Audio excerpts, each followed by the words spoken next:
Morning everyone, welcome to another episode of the Mizuho Week Ahead. I'm Boon Heng, market economist at Mizuho Bank. This week's theme is Cloudy Outlook. Risk sentiments in the US worsened last week on a confluence of self-inflicted pains and heightened worries about returns on AI investment spending. Specifically, it was revealed that there is potentially 45% of Microsoft's $625 billion order book for cloud contracts being tied to OpenAI. Given OpenAI's $20 billion revenue, the huge reliance on a single customer led to markets worrying about concentration risks. Domestically in the US, outright shutdown risk though was reduced as Trump and Senate Minority Leader Schumer reached a deal to keep the government funded.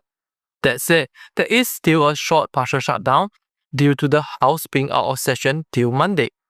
Meanwhile, the FOMC last week solidified the prospects of keeping policy rates on hold, as the Fed alluded to solid economic activity, stabilization in unemployment, and inflation, which remains somewhat elevated.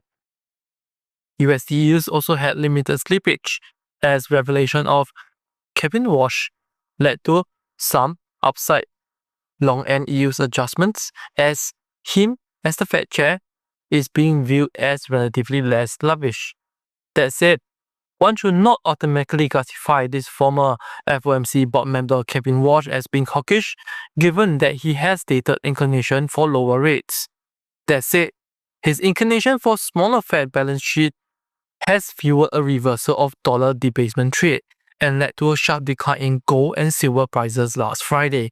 As such, the policy and commodity outlook could become even more clouded and complicated.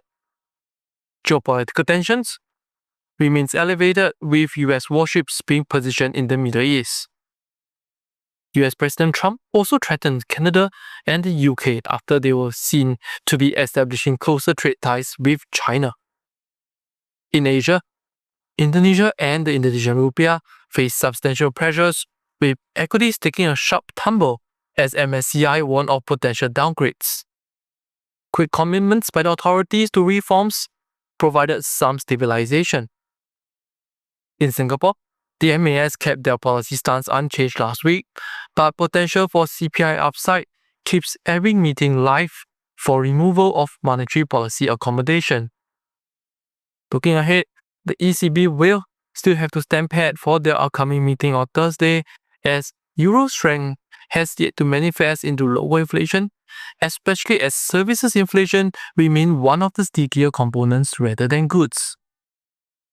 In Australia, the RBA on Tuesday though will have lots to contemplate, as they need to assess if a 3.3% remain inflation in December is enough for them to push for an insurance 25 basis points rate hike.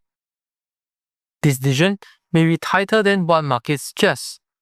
Possible 5-4 outcomes imply that a rate hike may not be an outright positive for the Aussie dollar, and front-end ACGB yields may face downside pressures. In India, given pressures on the rupee, we expect no rate cuts by the RBI this week, as India will have to rely on cutting trade deals such as the EU-India trade deal to provide growth tailwinds. Meanwhile, in Indonesia, Indonesia's Q4 GDP print this week may print on the upside on the back of fiscal stimulus and accelerate to 5.6% year-on-year. That said, increasingly limited fiscal room imply that economic momentum may not be durable. However, there is hardly improved clarity on policy and global geopolitics. For more information, please refer to our week ahead publication or contact our respective sales desk and RMs. And for regular notification on our market views, please subscribe to our channel and hit the notification button. Thank you.